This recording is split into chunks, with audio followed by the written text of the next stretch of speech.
Hello, everyone, and welcome to the Geekneritor podcast. I am your host, Kaivalya Apte, and today we are talking about Vitoriametrics, which is a highly scalable monitoring solution and a time series database.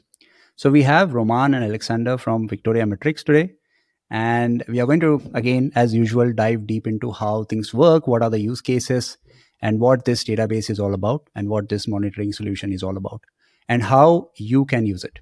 With this, I want to welcome you all to this episode, and I want to welcome Roman and Alexander as our guests for today.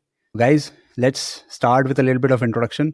Let's start with Roman. Yeah, hello everyone. My name is Roman. I'm a software engineer with, I don't even remember, 8 or 10 years of experience. I mostly write in Go, and most of the time probably was dedicated to distributed systems. I'm one of co-founders of Vitoriametrics, which is open source time series database written in Go. Yeah, and I'm with Vitoriametrics for 4 or 5 years already. So yeah, that's what I do. Currently, I'm trying to put a head of engineering manager in the company. I'm Alexander Valyalkin. I work as a software engineer for the last 20 years, and for the last 10 years, I mostly program in Go language, and I'm fond of performance optimizations, and I already wrote many performance-oriented packages for Go, such as fast HTTP, fast JSON, quick template, and so on. And the last my project, which I am working right now, is Vitoriametrics. It's also written in Go and is optimized for performance. And I'm CTO of Vitoriametrics. Awesome. Really excited to have you here. And I'm more excited to dive deep into the internals of Vitoriametrics. Let's start with so I like to define the historical context, understand why a database exists. So I'll do the same here. I've heard and I've done a bit of research, like how you were working in ad tech, Alexander, and Postgres wasn't enough. And then you came across Prometheus and it wasn't enough. So tell us about a bit about the historical background and how did you come up with the idea of creating Vitoriametrics? Yeah, sure. The story about that tech actually touches us both because we worked together with Alex for some ad tech company. And that company needed to process a lot of analytics, a lot of clicks, a lot of events. And for that, we use Postgres. We tried to use clusters version of Postgres to scale it horizontally. We struggled a lot with doing that. And in that moment, there was a new shiny open source project on the internet called Clickhouse, which is a columnar database for analytics. So we tried that as an experiment, and it showed it really good. So we could replace the whole Postgres cluster with one Clickhouse instance. This was cool, and while we migrated to Clickhouse, the business grew as well. A lot of new servers need to be started, a lot of maintenance for those services and servers, and we started to dig into monitoring. And for monitoring, hot option at that time was Prometheus, which is a really cool open source time series database as well, written in Go. So we tried that, and it worked incredibly good, especially comparing to what we had before. And we had before Zabbix, which even at that time, it was like really hard to use for developers. And Prometheus was specifically developers oriented. It was maybe not even developers, it's human oriented. It's easy to read, easy to understand what's happening, easy to configure your own dashboards, easy to see what happens to your services. As a developer, you create application, you instrument it with metrics. So you basically control everything, how application runs, how it behaves, you can monitor them. You don't need to bother DevOps team to ask anyone for help. You can do everything on your own. So we used Prometheus and it showed it good, but as the business grew, Prometheus server wasn't enough to collect all the metrics. At first it was pretty okay, but then it was harder and harder to maintain. And Prometheus at that time, and even now, it's very hard to scale horizontally. It's in the concept, Prometheus is very powerful but simple solution. It's easy to run, it's single binary. You can scale it vertically, but not horizontally. And at that moment, we had this problem of how to scale Prometheus properly. And the ClickHouse experience inspired us that you can create a software which will do something better. Since we had a lot of experience with Clickhouse, with its architecture approaches for development, we decided that why not trying to build something similar, but for monitoring? And this is what Alex tried to do. If I remember it correctly, Alex quit his job and spent like how many, 6 or 8 months at home developing a time series database from scratch in Go. And he used some ideas from Clickhouse architecture. And yeah, this is how Vitoriametrics was created at first, the first version. And only after I joined Alex to work on the product. Thanks, Roman. I would like to add that Vitoriametrics core architecture database, time series database, is inspired by ClickHouse architecture. It uses the same building blocks such as log structured mesh tree, and it also stores data in columns. It stores separately timestamps and values like ClickHouse does for any tables, any data you store in ClickHouse. That's it. And thanks to ClickHouse developers who inspired us to create this Vitoriametrics database, time series database and solution for monitoring. Yeah. So, that's very interesting, right? So, I basically have two questions. By the way, I've also done an episode on ClickHouse that I'm going to release very soon about its architecture, why it is fast. So, it's probably interesting. We can draw some parallels there. But I have two questions. So, when you said you tried to use Prometheus, but of course, Prometheus scales vertically very well, but horizontally, there are some challenges. What kind of scale are we talking about here? And the second question I have is basically, did you try also ClickHouse for monitoring? And what is the difference when you used ClickHouse for monitoring versus what we have in Vitoriametrics? I can try covering the scale of Prometheus. It depends when you ask it, because Prometheus now and Prometheus in 2018 are two different types of software with different challenges. Back then, Prometheus was 1 point. The major version of Prometheus was 1, and only later they changed it to second version, more robust, more performance optimized for high churn metrics. This is the concept introduced by Kubernetes and mostly needed for Kubernetes. But I don't know what were the numbers there. Probably a couple of millions of unique time series, but I'm not sure. Let me cover this. Yeah. But as I remember, we were using Prometheus and 20, and our usage of active time series grew during the year when we started using Prometheus from 0 to 300,000 of active time series. This number sounds not exciting right now, but at that time it was a very big number, and Prometheus 1 point something, a version of Prometheus couldn't keep up with such amounts of active time series at that time, and that's why I decided that it would be great to create something new on technologies similar to ClickHouse. And returning to the second question, I tried ClickHouse for storing time series data, and results were better than Prometheus, but such approach had multiple issues. The first issue was the complexity. You need to set up ClickHouse, you need to set up properly table schemes for this ClickHouse, you need to create additional components, proxies, which will receive data, which will generate inverted indexes for this received time series and store this data in proper tables. And this complicated the whole scheme. And I decided that this is not user-friendly for average user. And it would be great to create out-of-the-box time series database, which runs with default configs, and it doesn't need to specify any non-trivial configurations. That's how Vitoriametrics has been appeared. And there was another issue with ClickHouse as time series database at the time for metrics.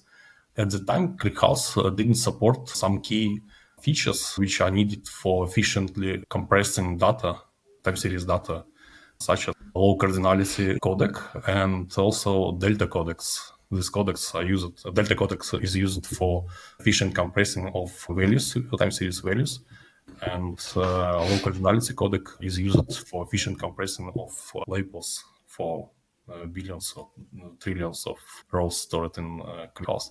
And around that time, I created feature requests for Clickhouse in Clickhouse GitHub, and for creating these features, missing features, and these features were added late, but I already started creating Vitoriametrics at the time. If you decide to create Prometheus backend right now on top of Clickhouse, it will be easier than at that time. But there are still the same problems with complexity of this solution. It is not so user friendly like Vitoriametrics, because Vitoriametrics is solely optimized for storing time series data, monitoring data. Interesting. You mentioned a couple of compression codecs and all that. We'll get to that later. But basically, when you said time series data, right? So ClickHouse is heavily used for real-time analytics and data that like from click streams or some other data from IoT devices, or let's say Kafka stream and general e-commerce. And it's heavily used for that kind of analytics. You mentioned time series data, modeling that into ClickHouse, and it wasn't supporting good compression algorithms for that kind of data. So what is different? Like I want to understand, and with this, I want you to define what is time series when we say time series data, and what is how a time series database is different from a regular database. Let's say ClickHouse. Roman? Yeah. When we talk about time series data, there is always a couple of two dimensions, maybe three dimensions. So one of the dimensions is time. So every data points you ever record, observe, is connected with the moment when you do it. So you have a timestamp. For the timestamp in time series databases, in Vitoriametrics specifically, you have a column related for time. You store that separately. You apply a separate compression codec, which is most efficient for time, which is monotonically increasing thing. So you can choose how to compress it better. Then you have a value, like the things that you observed, that you recorded. For example, you observe a temperature in your room like every 5 seconds. So you have the timestamp every 5 seconds and a value on that 5 seconds. This you also can store in a separate column and apply different codec. And then you have a flat structure of meta labels, some meta information related to this observation, like what this room number is or on what floor it is. So that's it. We have only three these dimensions in the defining what is time series data.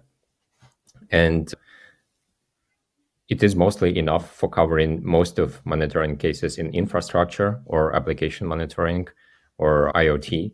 And the same approach, the same approach is used in Prometheus, which is like a standard right now in Kubernetes monitoring. So that's what basically you don't need anything else to do that. So this is time series data.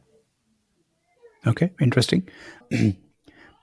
Let's start with a high level understanding. So when I'm looking at Vitoriametrics at a high level, what is the architecture like? And let's say if we are drawing like a high level architecture diagram, what would it look like and what are the components involved? Yeah, Vitoriametrics is distributed into two types. The first type is the super simple to run. It is like the same like Prometheus, a single binary thing. You can run it as a service. You can run it in Kubernetes. That's all. You have one binary where you can write data, which can scrape data, and which stores data, and you can query data from it. This scales vertically, scales very good, but it has the same floor as Prometheus has. It can be scaled horizontally. So for horizontal scaling, we have a different distribution of Vitoriametrics, which is also open source. It's a clustered version of Vitoriametrics, and it consists of three components. These are very simple components. Well, the main component is a storage layer. We call it VM storage. It is a stateful component, which represents basically a shard of data. So it contains and stores some data on disk, and it can, and then we will read from that storage or we will insert in that storage. So for inserting in the storage, we have a VM insert, a stateless component, which can be scaled horizontally, horizontal after scaling, for example. It receives the writes requests. It then decides to which shard each time series will be sharded, and it performs the communication with storage nodes. It basically sends the data, validates and sends the data to storage. And for querying data, there is also stateless layer called VM Select, which is responsible for serving read queries.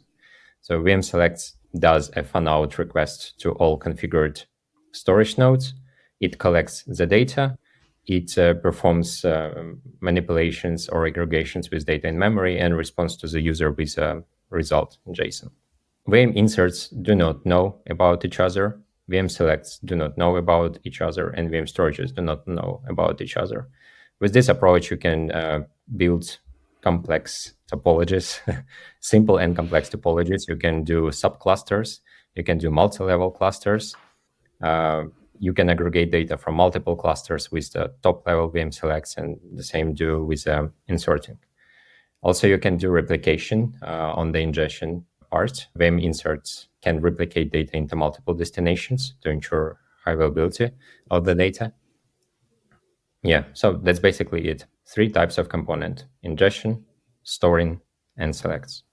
And I would add that both these versions, cluster version of Vitoriametrics and single node Vitoriametrics, share the majority of code. In reality, the single node version of Vitoriametrics contains the same components, VM insert, VM select, and VM storage, but they run in the same process and communicate with each other over function calls instead of RPC calls.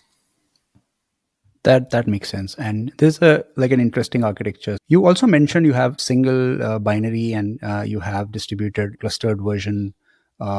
Let's say I'm using Vitoriametrics and I'm scaling up because for my scale it's fine, right? I can use a single binary. Now I want to use a clustered version. How that migration would look like? That's a hard question because historically, single node version of Vitoriametrics has incompatible storage format with the cluster version of Vitoriametrics. That's a historical accident because cluster version of Vitoriametrics supports so-called multi-tenancy. This means that you can split data among different teams and store this data into the same cluster, and these teams can query its own parts of data, and this scales good, and it's called multi-tenancy. And single node version of Vitoriametrics doesn't support multi-tenancy, and that's why they have different formats on these formats for this data.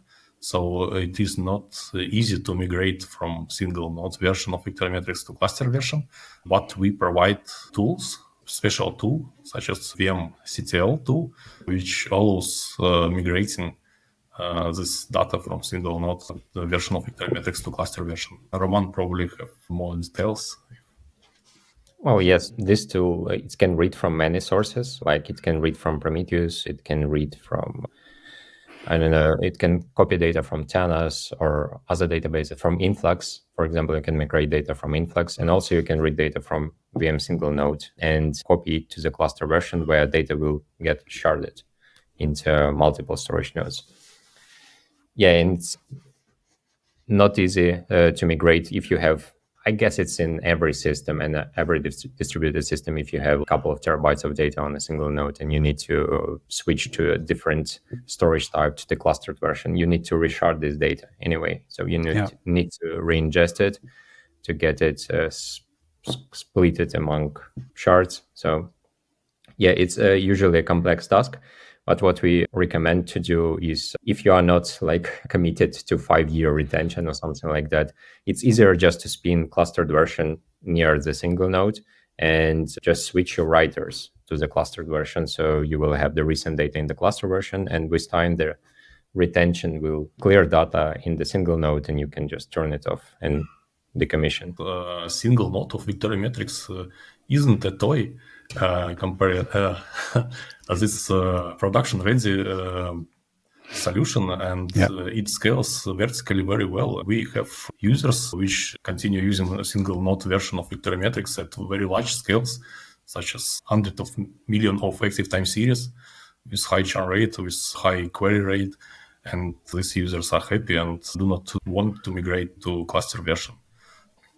Probably if you start using a single node version of Vitoriametrics, you will not need to migrate to cluster version. for your workload. Any database migration is tough, right? So at least you have tools to do that. And there is one benefit, right? I guess, so I'm jumping ahead a bit, but at least the API layer will be the same, right? Because it's the same interface that we'll be using. So maybe it's better than migrating from other database to Vitoriametrics. But yeah, that's a good point. Let's start with, so we have the high level understanding of how the architecture looks like and what kind of different nodes do we have. Let's start with the integration points, right? So let's say I have my application and I want to use Vitoriametrics for monitoring my application. So I have, let's say, a monolith running because of legacy reasons. I have my new microservices architecture. How do I get data from all the nodes to Vitoriametrics and start using it? And with this, we want to introduce and explain the ingestion of data into Vitoriametrics. Yeah, so here we have, I guess the key answer here is compatibility. And one of the key features of Vitoriametrics was compatibility with Prometheus ecosystem from the very beginning. So I will start from even earlier. There are two approaches in monitoring for data delivery right now, pull and push approach. Pull approach is a thing popularized by Prometheus many years ago. It means that the system which monitors your application or services need to know about them. So it periodically gets and scrapes metrics from them. Basically, we are using HTTP, it just gets the specific endpoint, collects all the metrics, stores, and that's all. This is a cool approach because if one of the services or instances goes down, the monitoring system will know immediately about that. If you use opposite approach of pushing data, you don't have such an opportunity, because if data doesn't come, monitoring system doesn't know that it doesn't come. Something doesn't exist. So Vitoriametrics supports pull model. It is compatible with Prometheus ecosystem for all the exporters that Prometheus has. Exposition format of these exporters. Vitoriametrics can scrape those targets, or Prometheus components which scrape targets and deliver later can talk to Vitoriametrics. Prometheus can talk to Vitoriametrics and send the data it scraped directly to Vitoriametrics. So this is pull approach. Then we have push approach. You can push data directly, like in all traditional databases. And here we support, I don't know, like about 10 ingestion protocols or something like that. We're trying to cover the most popular things for people to migrate from their old solutions. You can talk with influx line protocol to Vitoriametrics. You can talk with ingest data in JSON, in InstancD, in Graphite. We have integrations with Datadog client, with, I don't even remember. New Relic. New Relic. Yeah, so a lot of options to do. And also we provide a library for instrumenting applications with metrics. It's also open source on the Vitoriametrics organization, which supports both exposition metrics as a web page. So Prometheus can scrape it, or Vitoriametrics can scrape it, and it also can push data directly to the configured URL. So yeah, it's like a Swiss Army knife. You can choose from many options what to do. Interesting. Isn't there a hybrid model, let's say? So you mentioned push versus pull, right? I'm just comparing. So you mentioned correctly, if you're pulling and let's say the service is down, you would immediately know that there's something wrong.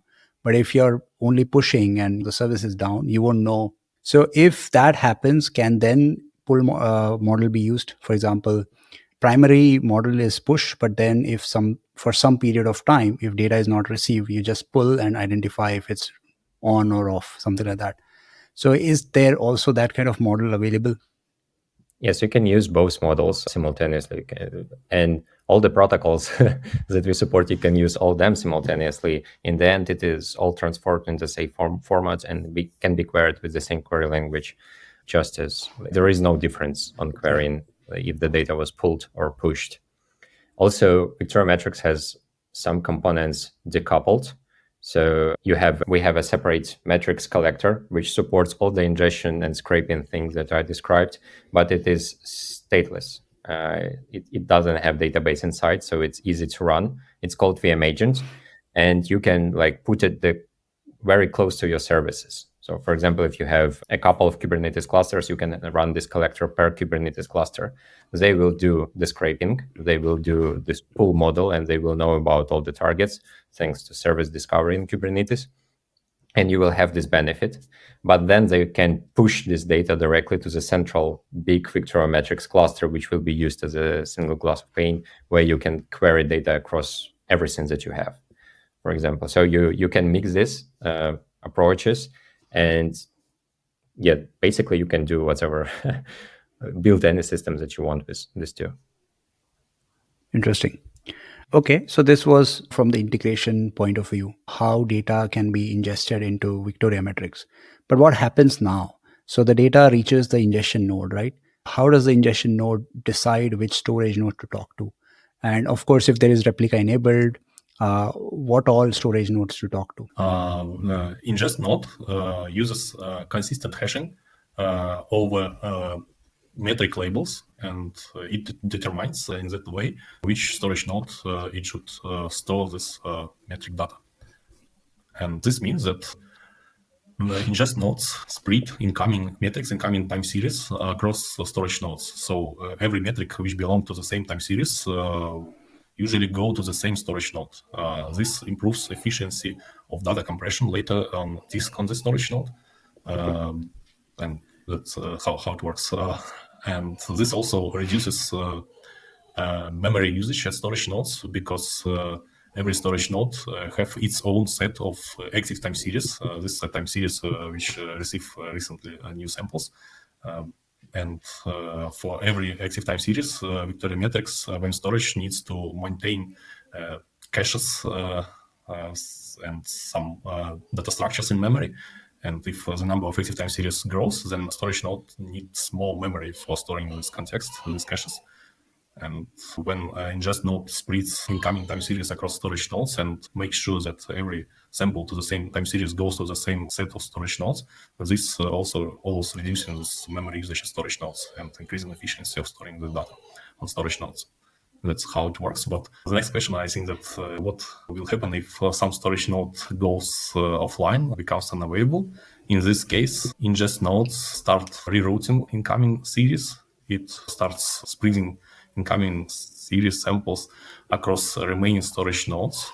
And in this case, obviously, other remaining storage nodes will receive more active time series. It will receive more data, and they need additional resources, memory, CPU, and disk I/O for handling this increased load.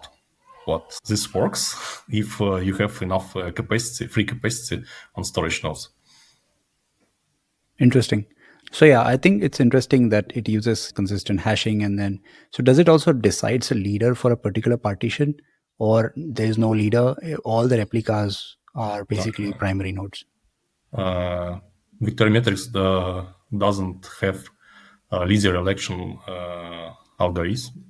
It uses only replicas, and every replica is equal.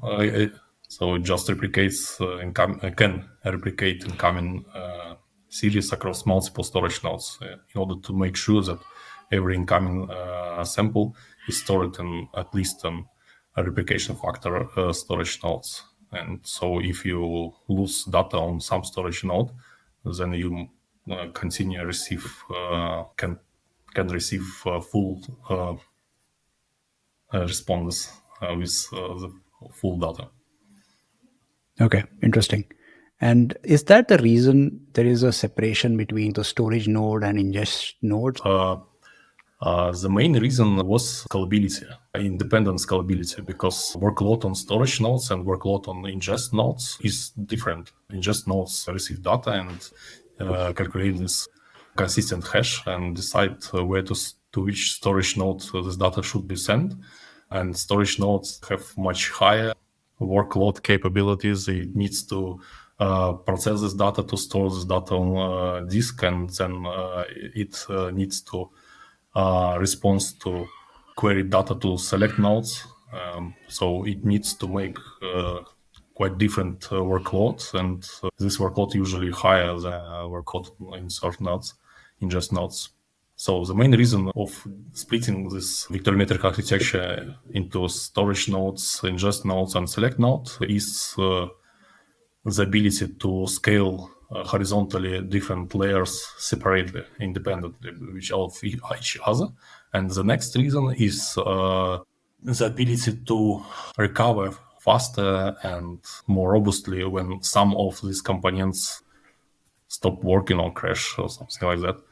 If, for instance, if ingest node stops working, then the cluster continues working if there are other ingest nodes remaining in the cluster. The same applies to select nodes and storage nodes. And for instance, if select node crashes, this doesn't interrupt data ingestion path because storage node, select node isn't related with ingest nodes and it continues working. So two words, this reliability and scalability. That's why this architecture is used in Vitoriametrics. That makes sense. I've been reading a bit about some other databases which are used for real-time analytics and also streaming databases. So there is this idea of using a shared storage. So this has different storage nodes. So instead of that, let's say we use an object store like AWS S3. So there is S3, and then on top you have ingest nodes and you have select nodes. So how does that compare with this architecture? And do you think this architecture might also make sense for something like Vitoriametrics? Yes. We started designing a Vitoriametric architecture before this scheme with you described appeared and started popular. That's why we created another architecture for Vitoriametrics. But we think that the described scheme is promising, and we are thinking how to implement it, how to introduce this scheme into Vitoriametrics. By the way, right now we are working on Victoria Logs as this solution, a database for logs management.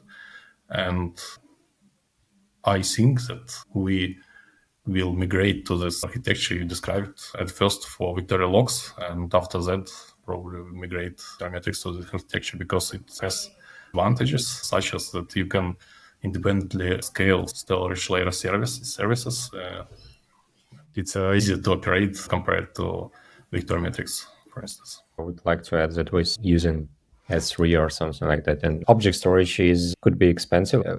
There are no solutions which use solely on the object storage. It has always mix of local file system plus object storage for not the recent data, because it's object storages, they have additional price for all the operations that you do with data. And with our approach, we do background merges. So we mutate data in the background. Basically, when we ingest something into Vitoriametrics, it creates a small data block. It is written to the disk, and then in background there is a process which finds the blocks of similar sizes, and it merges those into bigger block to apply better compression to order data inside, so it's easier to read and better compress. With object storage, these operations would cost a lot if you do all of them there.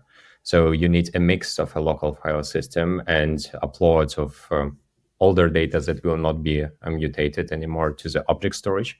And this becomes more complex to maintain and implement because you will need these operations to be synchronized when data can be mutated, when not. There are some solutions on the market which continue to do mutations in the object storage as well. So you do local mutations, and when data is uploaded to the object storage, there is another process which operates on the object storage and does mutations there. But it becomes more and more complex when you add this. And I agree that Vitoriametrics can do better in this direction, that we can have this integration with S3, but it is not like some approach is 100% better than another. It is always about trade-offs. Yeah. Sometimes it's a cost of storing, sometimes it's a cost of operating this system. But yeah, we need to find a good balance. Absolutely. Yeah, it's all about trade-off. But yeah, it's a good discussion. Maybe another episode of a podcast on that. But let's go one level deeper, right? So let's say now I have ingest nodes that has distributed the data in among storage nodes. There is no leader. It's all same. It's all replica, and then the data is reached to the storage node. How does it gets persisted? What happens? What kind of compression? Is there buffering involved? And explain that process. So as I touched briefly, When we ingest data, it remains in the memory for 1 second. So Vitoriametrics doesn't use a wall mechanism. So there is no write-ahead log. If Vitoriametrics process crashes, you can lose up to 1 second of the data which remains in the memory, which wasn't flushed on disk yet. So when we receive this write, it forms a data block in the memory, and it gets accumulates in the memory up to 1 second of the duration. Then it gets flushed as a data block on the storage layer. It forms a data part, and this data part updates. It has these columns: time, value, metadata. It also has index entries if needed, if this data wasn't indexed before, if it's something new. So we flash that on disk, and there is a background process or multiple processes which watch after that. When data is flashed, it is available. Even if it's received, it is available immediately when it is in memory, so it can be queried. And with time, this data get compressed on the disk more and more, because when we unite data blocks into bigger data blocks, data gets reordered again for improving compression. So if we have two different data blocks and we merge time column for them, time column will be sequential. It gets better compressed with delta encoding. And this is how we compress data better, and this is how we maintain a limited number of files on disk. So when you would like to read months of data or a couple of months of data, you don't need to open millions of files. You open like tens, maybe hundreds of blocks to read from. And this is how it works. I would pay more attention to the index, inverted index, which is used in Vitoriametrics for locating time series by label filters. Vitoriametrics supports query language from Prometheus and extends this query language. This language is named MetricsQL in Vitoriametrics and PromQL in Prometheus. And the core part of this language is label selectors, time series selectors. These are special constructs which allow selecting time series with the specified labels or the specified patterns for the labels, regular expressions for labels. And in order to quickly find this time series which match this series selector, you need an inverted index. That's common known data structure for this operation. And Vitoriametrics uses this inverted index. And when it sees new time series, which isn't registered in inverted index yet, it adds the needed entries to this inverted index. And if later it sees new samples to the same time series, to already existing time series, then it doesn't need to register new entries to this inverted index. It is optimized for the case when new samples are stored for the same time series. So it is optimized for the case when the set of time series is stable and the new samples are ingested for the same set of time series. In this case, it doesn't need to update this inverted index, but it also needs to register new entries for new time series in this inverted index. And this registration process is actually much slower compared to the data ingestion process for existing time series. And for inverted index, Vitoriametrics also uses some kind of log structured mesh tree. The same, it uses the same basic blocks, basic building blocks as it uses for storing the data itself, but quite different. That's it. And as for storage formats for data blocks, important point is that data is sorted by time series ID, and then every sample in the time series is sorted by timestamps.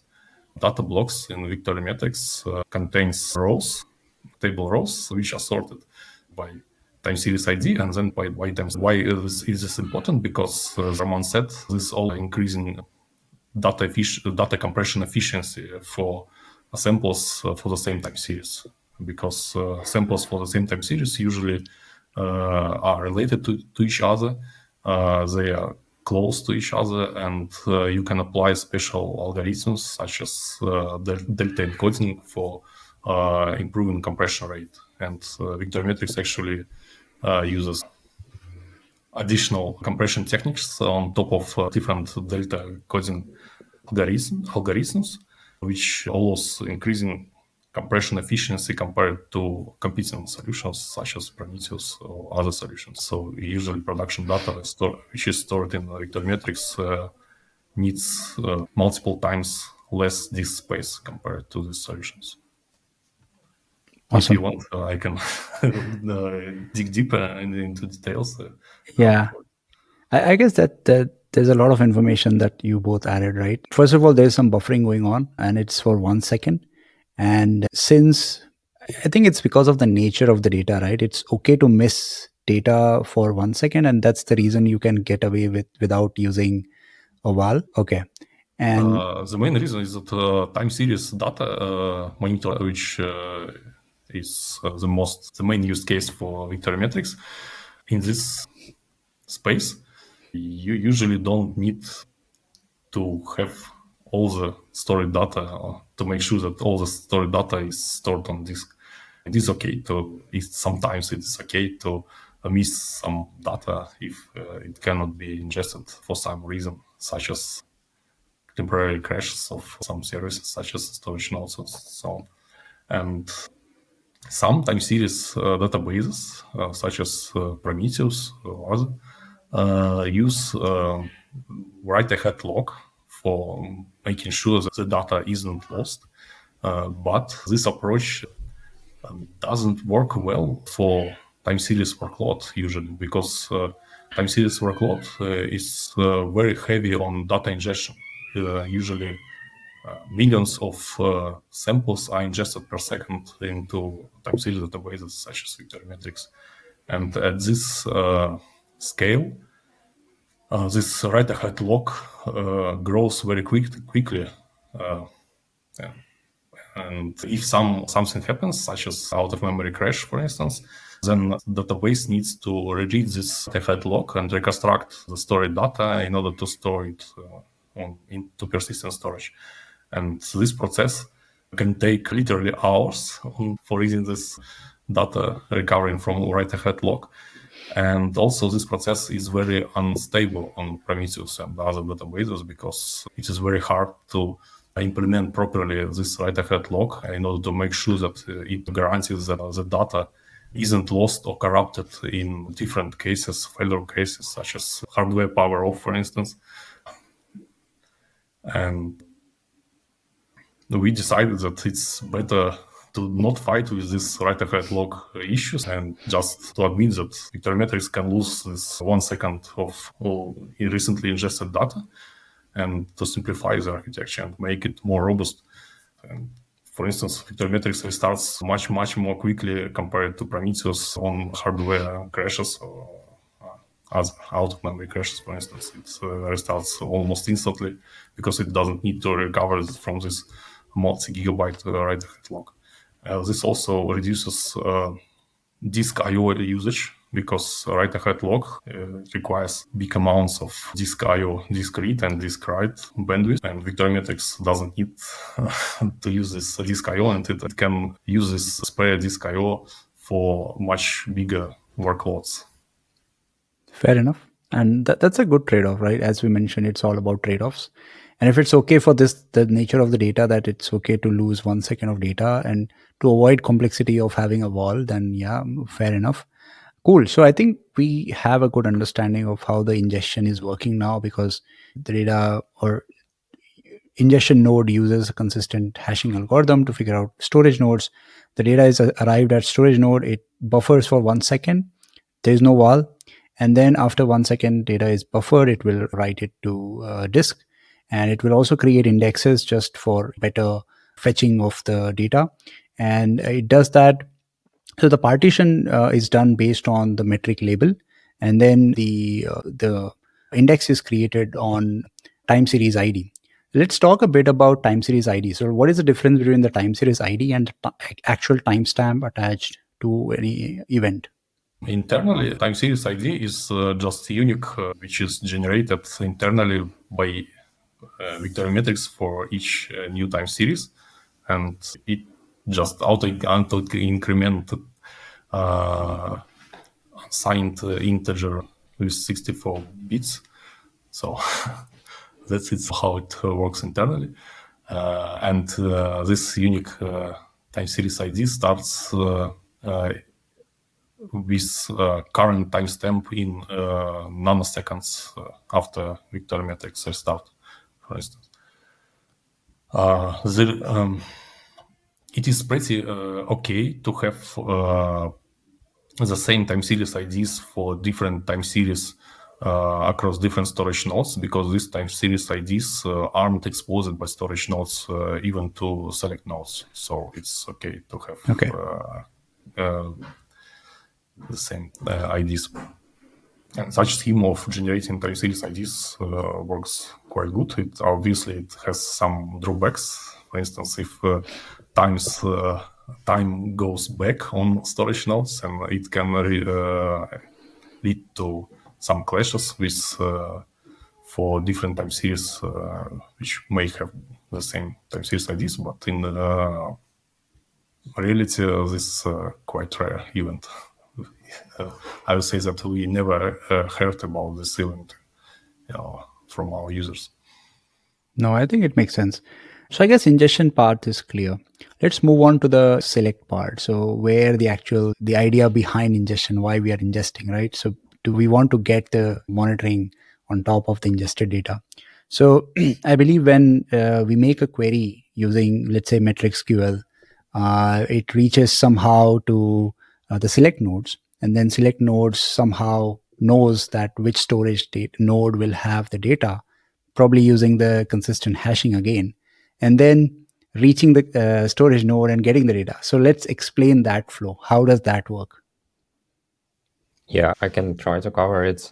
So it's simpler than that. VMSelect doesn't count any hashes. It doesn't know where data is stored. Because, for example, if you query, give me all metrics that start with a process prefix and they have some label with regex expression, how can you count where the metric will belong? Because it can be on each storage node.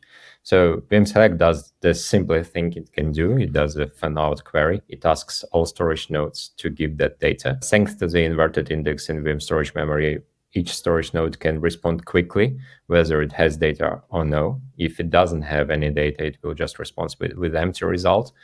If it has data, it will do a more expensive procedure. It will look up for this data on the disk. It will read from the data blocks. It will transfer this data via network to VMSelect. So when query arrives, VMSelect asks all VM storage nodes. It receives data blocks from VM storage nodes that have this data on them on this specific time interval requested. VMSelect receives all the data blocks and starts to process them concurrently by merging all these results into forming single time series, single responses. When it does that in memory, it applies any transformations that user asks. For example, some aggregation or any other modifications to the data, or applying filters, give me all metrics where CPU usage is more than 80% or something like that. VMSelect is responsible for that. It receives raw data from storage nodes and does all this processing. When it is done, all filters are applied, or all the duplication is applied. It forms a JSON response and transfers it back to the user. So it can display it in Grafana, for example, using Prometheus data source or Vitoriametrics data source, or just programmatically read that. Yeah, this is how it works. Also, of course, about optimizations, VMSelect has cache. It is called rollup cache. In monitoring, there are usually two types of queries. One query is an instant query. Get me the most recent data that you have on the on 5-minute interval or something like that. This is used for alerting usually. If you want to get too notified about instances that are, very close to run out of disk space, you need that now really fast, so it touches the recent data point. And then there is range queries, which cover a big time range. These are usually queries that are displayed on the dashboards, on TVs, or in Grafana dashboards, or on user analytical dashboards. This queries touches usually a couple of hours of data, a couple of days of data. And VMSelect has a cache which allows to cache the inner result of the range query. For example, if you request a 7-day of data, VMSelect will cache from the response 6 days of that data, And next time when you query the same query, like in a couple of hours after that, you run the same query. So Vim Select will understand that it has the most of this data already. It didn't change because time series doesn't change in the past. That's the nature of this data. So it will figure out what data it is missing, and will ask only for this 1 hour missing from the Vim storage node, and will merge that with rollup cache and respond to the user as fast as possible with complete results. It can deduplicate data if it received data from multiple replicas. So for example, if you have two replicas responding you with the same data, VM Select is clever enough to understand that data is duplicated, and it will deduplicate it for you.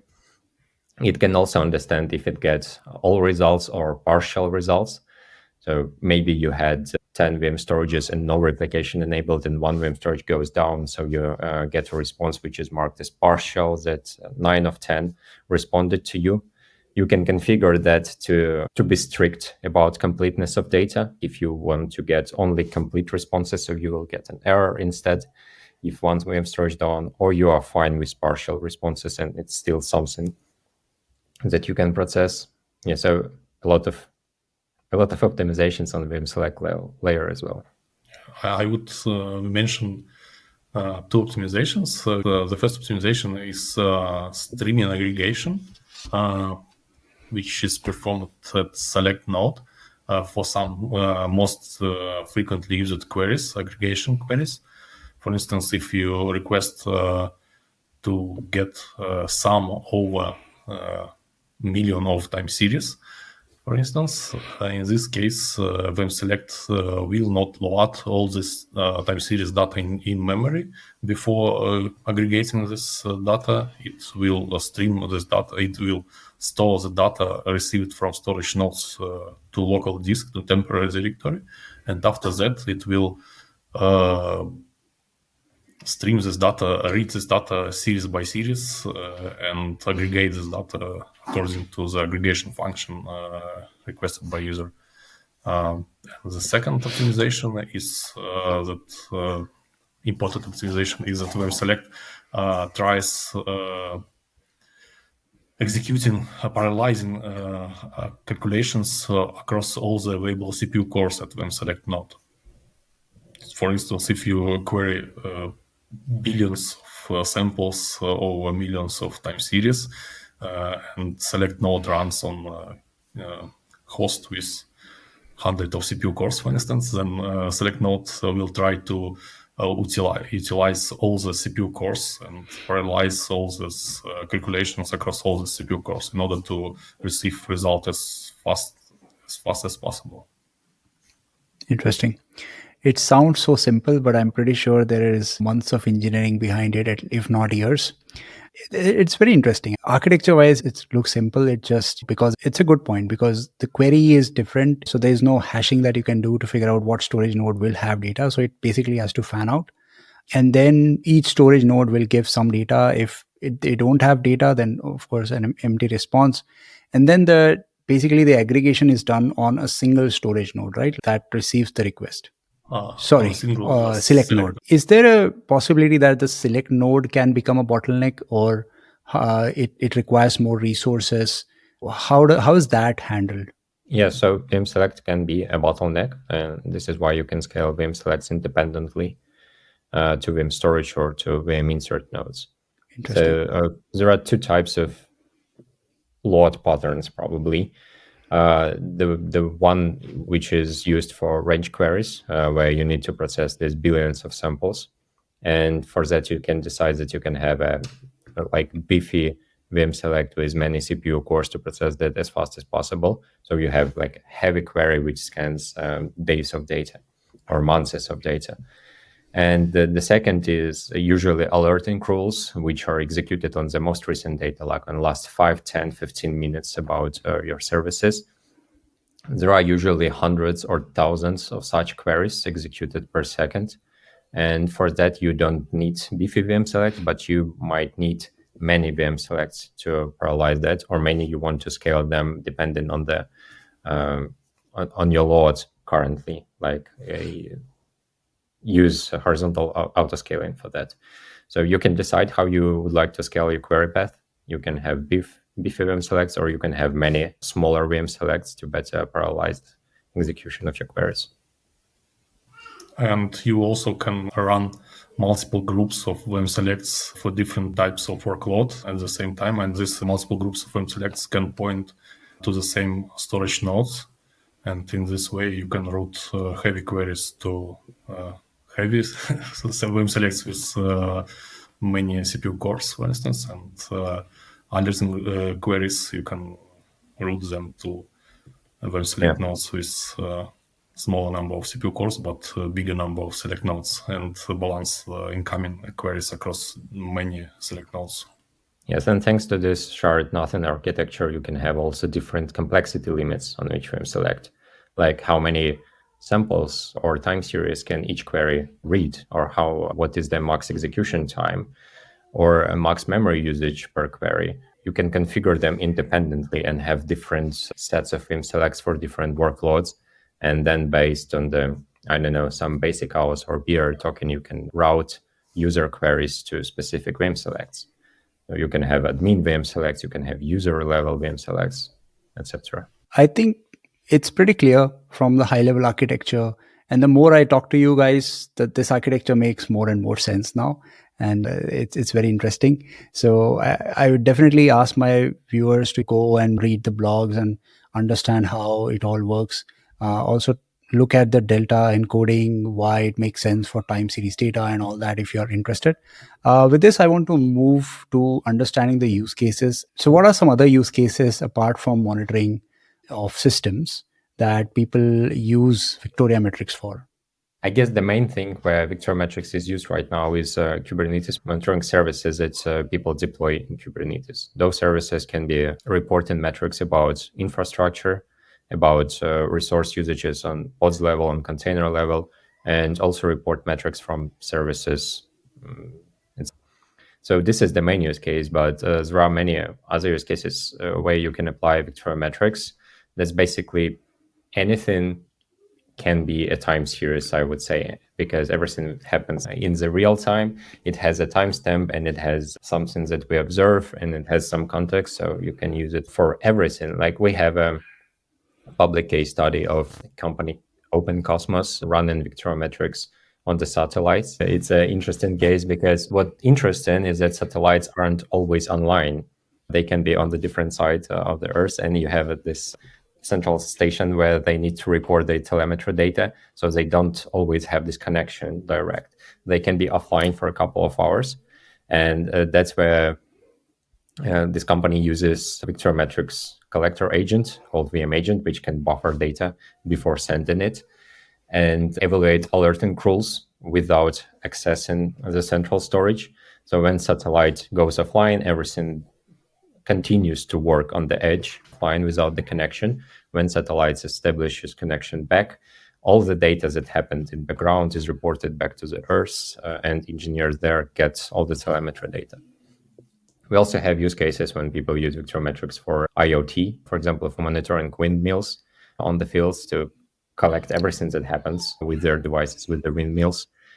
There are cases of using Vitoriametrics for automotive, like anything which can report some data, time related. That makes sense.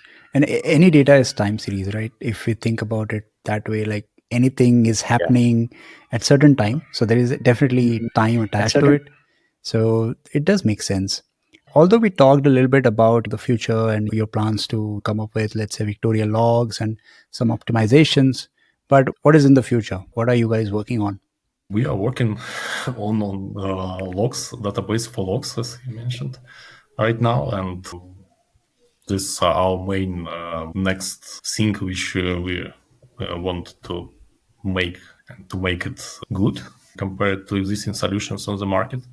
We already released preview version of Victoria logs with some basic functionality, which supports full text search of logs, and it supports logs ingestion from popular log shippers which exist on the market. It's already useful, and we use it internally and improve it over based on our internal usage.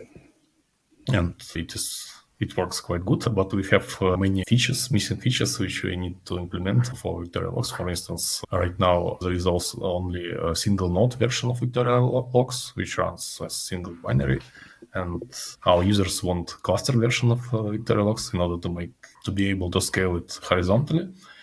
And we also miss some features on query side for VictoriaLogs, which were planned.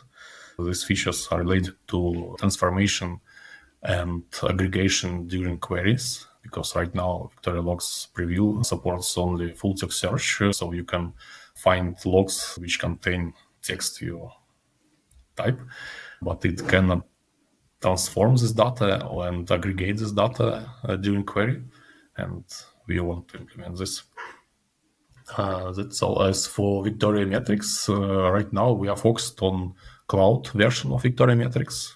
We already released this cloud version of Vitoriametrics on AWS, and we are going to improve it over the next year. Yeah, I think what Alex is missing is that as open source projects, it takes a lot of time to maintain it and answer user questions. For me personally, it was much easier like a couple of years ago to look after the project when it missed many important features. It was easier to develop and support it in the same time. But right now, when we have a big and really cool community, we have many questions, we have many use cases which we didn't anticipate it, or just interesting use cases like this with satellites in the space. And we spend a lot of time on making Vitoriametrics to be simple and reliable. We invest a lot in the documentation, in the good feature description, in the real world scenarios of using Vitoriametrics, on responding on GitHub tickets, on just answering questions on the internet and Stack Overflow in Slack channels. All this consumes a lot of time, a lot of efforts, but we think it's like mutual beneficial for the product, because with help of the users, we know exactly what we need to do, where Vitoriametrics has weak spots, where it's strong. And we're trying to not to be focused specifically on that, not to just think what could be useful, but really see the demand on the features that users need and improve Vitoriametrics there. Yeah, so I think we spent a lot of time on everything related to the open source. I'm looking forward to all the amazing features you guys are going to release. I used Vitoriametrics in the past, but never thought I would actually talk to you guys to understand the deep internals of how things work. So it's pretty awesome. So I really thank you for giving all the insights today. And I'm sure this episode is going to be more insightful for all the viewers. They are going to understand the architecture and internals behind it. And also, if they have any questions, of course, they'll reach out to you in user group. And yeah, so thanks a lot for doing this, and I'm really excited to releasing this in coming weeks. I hope you guys also like the discussion, and if you liked it, please subscribe to the channel and repost and share it with your network. And also check out Vitoriametrics if you have any monitoring, any use case that has time series data. So yeah, thanks for joining.